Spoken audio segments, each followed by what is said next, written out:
Type P Personalities. This is Tracey coming to you today, April 22nd, 2015. Today is the debut of my tarot tutorial online. Also, I may be changing the YouTube channel, so stay tuned to, I may need to change the YouTube channel. So stay tuned. I'll let you know when everybody needs to switch over, and I'm going to apologize for that, but I just need to have some wiggle room with the celebrity videos that I do and the tutorial, and I just don't want them mixed together. I think the tutorial should be by themselves. I think that the video should just have, cards and the tutorial about each card. And you shouldn't have to look for it, and you shouldn't have to divvy through, my celebrity psychic readings. So, I've got about, 1,300 followers right now. Please forgive me. I am going to switch everybody over, so I hope everybody follows me over. And it's going to be called Type P. The YouTube channel is going to be called Type P. To begin, I'm going to have everyone, if you can, invest in this book. It's called Tarot Plain and Simple by Anthony Lewis. This is my go-to book, and it is the book I have used for years. In fact, I haven't even touched this book in 10 years, but I don't throw it out. I keep it around, because every once in a while I wind up in a reading where I really need to go into depth to explain something, and sometimes my words are less effective. So I'll go to the book for the description, which I'm going to do today, because I want you to understand how the book works, a part of the educational process, how your intuitive side works, and how you tie them all in together. The card that I'm using, the card deck that I'm using, this is what I use, Page of Pentacles. It's called The Witch's Tarot, Plain and Simple. There's not a single witch in here. It is such a stupid name. Who makes this deck? Ellen Dugan. It's a really stupid name, because there's not a witch in here to be found. And by the way, if there was a witch in here to be found, I wouldn't be using it, because I'm a God-fearing, Christ-loving psychic. But ironically, I got this as a gift. And then I brought this as a gift for somebody else, but I haven't been able to give it to them yet. I got it as a gift, and so I was like, oh, okay, thank you. When you get something, you're like, oh, thank you. Sean, my co-host on the Third Eye View, he was like, you must have this deck. And I was like, okay. And I tried it that night, and it just resonated so well with my soul. So now that's the one that I use in my readings, when you all call for your own readings. I'm going to get 3 cards out of the way during the tutorial. And then we're going to go back to the full. But today's video, I'm going to get 3 cards out the way. And I'm going to tell you why. Because I'm going to give you the 3 scariest cards in the deck. The 3 scariest. I want to talk about it. I want to open up the floodgates. And I want everybody to stop being scared. Everyone. It's done. Let's talk. So, the first card I'm going to bring up today is called, in my deck, it's called the Shadow. In other people's decks, it may be called the Devil. And Christians tend to get afraid of the tarot card readings, because of the way the deck comes across. Very scary. In the book, he uses a different deck, and I kind of like this one too. His devil looks like this, if you can see it. My devil looks like this, which isn't too far removed, just a little bit more. Oh no, my battery's dying. Just a little more graphic again, guys. The first card we're going to talk about is the Shadow card. The Shadow card is, in my deck, looks like this. And the Devil card is in a book. Now, the Shadow card Again, one of the worst cards in the deck. Mine is not so bad, but in other decks it does that they got this weird devil and it's just disgusting. I think.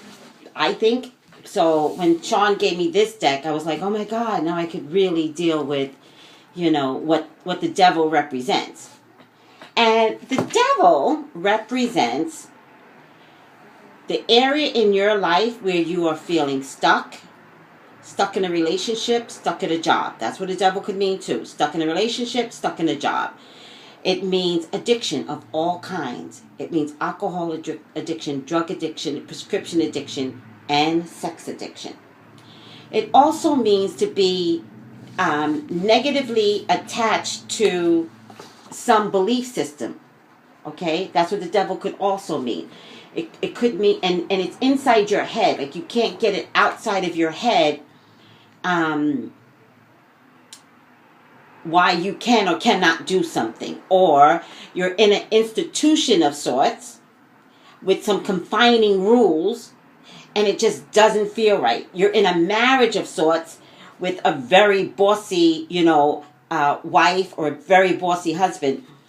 That's all of this is representative of the devil, all of this. So when it's time to do a reading, today I'm just giving you a description of the devil. In my case, it's called the shadow. The shadow. And it's about that thing that follows you around. Here's the thing that's important about the shadow. It's up to you. This doesn't have to stay. Sex, drugs, alcohol, addictions doesn't have to stay. It's up to you. A bad marriage, a bossy, violent, abusive wife or husband. It doesn't have to stay. It becomes your choice. Now, whether or not you can actually get out is a whole nother story. But the thing about the devil is that, the shadow card, is that you actually can release yourself from this confining situation. If you can get it out of your head, if you believe it so, you can do it. I know many people that are in a marital situation that's just detrimental physically, detrimental to their health. And there's a sense of belief that they can't ever leave. That's what the shadow card represents. Whether or not you can leave, that's a whole nother reading. We're not going to read people. We're just going to explain the symptoms that come out of this particular card, the shadow card or the devil card. Now, is this card to be feared? In a weird kind of way, I have to say yes. Because when I get the devil card, which, by the way, I've got 78 cards in this deck. 78. I should never get the devil card. Never. So if I do get it, and you fear it, maybe you should fear it. Because it also means something needs to change. Like this is killing you. This is detrimental to your psyche. This is not a healthy situation for you. So when it shows up, it's my job to say, this is what's going on. What are you going to do about it? It's time for change. With the devil card, it literally means you can eradicate this situation. Drugs, alcohol, sex addiction, being stalkers, internet stalkers, bullying, like you name it, this is where it will fall under. But it can stop. All right? The next card I'm going to bring up, again, another scary card. The Tower. And I made it nice and big because I want everybody to just be scared. If you're going to be scared, then go all in and be scared. Now, the thing about the Tower card, it means major, major transformation, major, major change. Period. It's not a question. When I get the Tower card, it could mean, like in terms of catastrophic events, it could mean Katrina. It could mean 9/11. It could mean, planes like not Korean Airlines, Malaysia Airlines, the plane going down.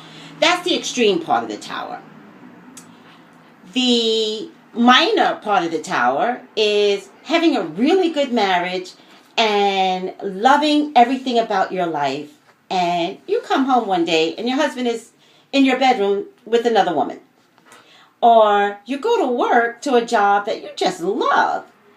And like Walmart did this recently. They just closed the doors. They just closed the doors on his people.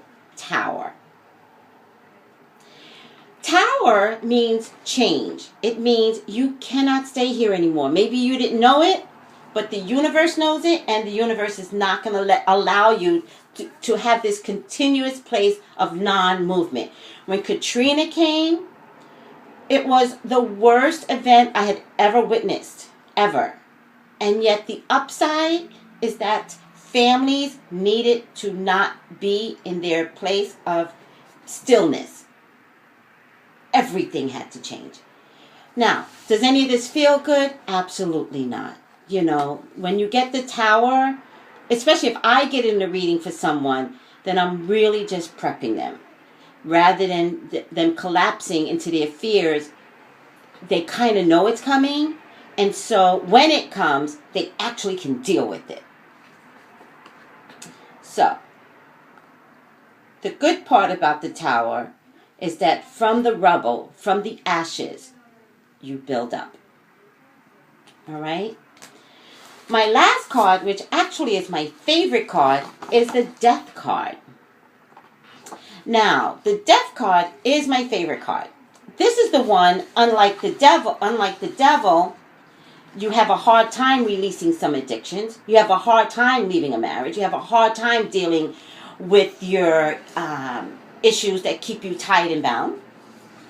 The Death card says, no mas. No mas. I can't do this anymore. Life is so much better. I'm going back to school. These are some of the examples. I'm going to start dating again. You know, I get this with a lot of women. Like, they don't date enough and they want love. The Death card says, I'm going to do it. But in order to do it, let's just talk about dating and women not going out there and dating enough. In order to do it, there are some changes that need to occur. Some people may need to lose weight. Some people may need to get a haircut. Some people may need to, wear makeup. The Death card says, I am shedding the old like a snake does. I'm shedding the old skin, and I'm getting that nice, smooth skin. And if it's not like a snake, as an example, my other favorite is the caterpillar into a butterfly. So this is a preview of the online tutorial. I spoke of 3 cards today. I'm going to start back with the full card through the major arcana, which there are 22 of. And we will take 1 card at a time. So, buckle up, people. You're in an online course that's just going to be fun. I wish it could be more engaging. I want that, but we'll figure that out later. Thank you, guys. Thank you for trusting me. Any questions, of course, let me know. All right, guys, have a good day. Take it easy. Bye.